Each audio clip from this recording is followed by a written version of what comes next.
Voilà, dans un contexte de radiculopathie lombaire, on peut, une fois qu'on a défini la zone de tension, donc la cible de traitement par la thèse de provocation, on commence le travail en général par la composante d'abduction et d'extension, focalisée sur la cible, sachant qu'il faut faire un travail contre résistance en statique et le plus près possible de la position neutre.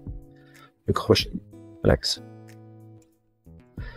Le point de départ, c'est le crochetage tissulaire, c'est-à-dire qu'on va stimuler au niveau proprioceptif dans la zone de tension, envoyer un stimuli suffisamment important que pour faire une réaction de défense et demander au patient simultanément de pousser délicatement le genou vers le sol.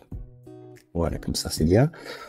On maintient, donc puisqu'on travaille sur des muscles monoarticulaires, la contraction est légère, par contre le point fixe est puissant. Ce genre de travail se fait de manière répétitive, 4 à 5 secondes, pendant une série de 4 à 5 mouvements. Le point signal de départ, c'est le stimuli. Le patient contracte, justement, il ressent l'augmentation de tension.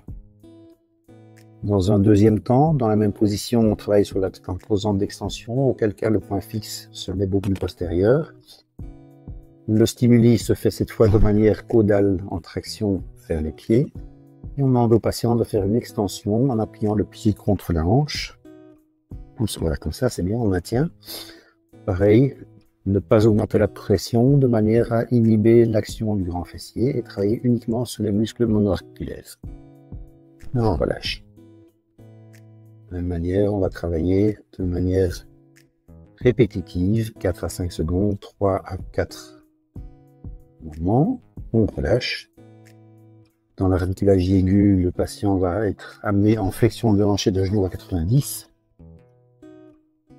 pour travailler la composante de side bending. Donc on demande au patient de décoller les deux pieds en stimulant de nouveau au niveau proprioceptif en profondeur.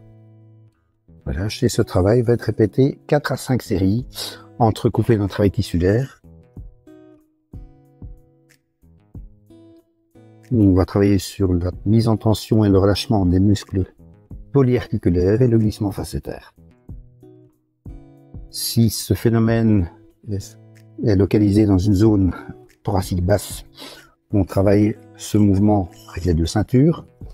On demande au patient de faire une petite inclinaison du bassin associée à une inclinaison de l'épaule pour fermer le côté. Relax. Voilà. Contracte les deux. Parfait. Ce side bending peut être travaillé dans la zone interscapulaire par une tension au niveau de l'épaule. Crochetage en direction de l'acromion.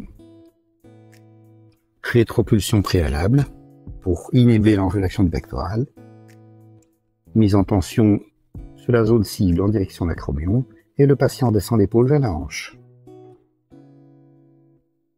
Relâche.